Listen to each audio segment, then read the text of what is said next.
ഞങ്ങളുടെ കൂടെ ഏറെ പ്രതീക്ഷയോടുകൂടെ വിസ അടിക്കാൻ വേണ്ടി വന്ന, അല്ലെങ്കിൽ വിസ റിന്യൂ ചെയ്യാൻ വേണ്ടി വന്ന ഒരു ഇന്ത്യക്കാരനുണ്ടായിരുന്നു.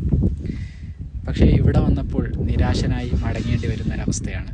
കാരണം ഇതാണ്, ചില സ്റ്റേറ്റുകളിൽ നിന്നുള്ള വിസിറ്റിംഗ് വിസ അത് അടിക്കുന്നില്ല. കാരണം ആ പ്രദേശത്തിൽ നിന്നുള്ള ഒരുപാട് ആളുകൾ ഇവിടെ UAE-യിലെത്തിയിട്ട് മോശമായ രീതിയിൽ പെരുമാറുകയും കുഴപ്പങ്ങൾ സൃഷ്ടിക്കുകയും പ്രശ്നകലുഷിതമായ അന്തരീക്ഷങ്ങളിലൂടെ നീങ്ങുന്നതിനാൽ അത് ഇവിടെയുള്ള തദ്ദേശവാസികൾക്ക് അത് ചെറുതല്ലാത്ത പ്രശ്നങ്ങൾ സൃഷ്ടിക്കുന്നതിനാൽ തന്നെ അങ്ങനെയുള്ള നാടുകളിൽ നിന്നുള്ള വിസകൾ തന്നെ ചില ആളുകൾ കാരണം ആ നാട് തന്നെ വലയേണ്ടി വരുന്ന ഒരുപാട് ആളുകൾക്ക്, ഒരു കുടുംബങ്ങൾക്ക് അത്താണിയായേക്കാവുന്ന ആളുകളുടെ ഈ ഒരു ഉപജീവന മാർഗം തന്നെ ഇല്ലാതാവുന്ന രീതിയിലേക്ക് കാര്യങ്ങൾ മാറുകയാണ്.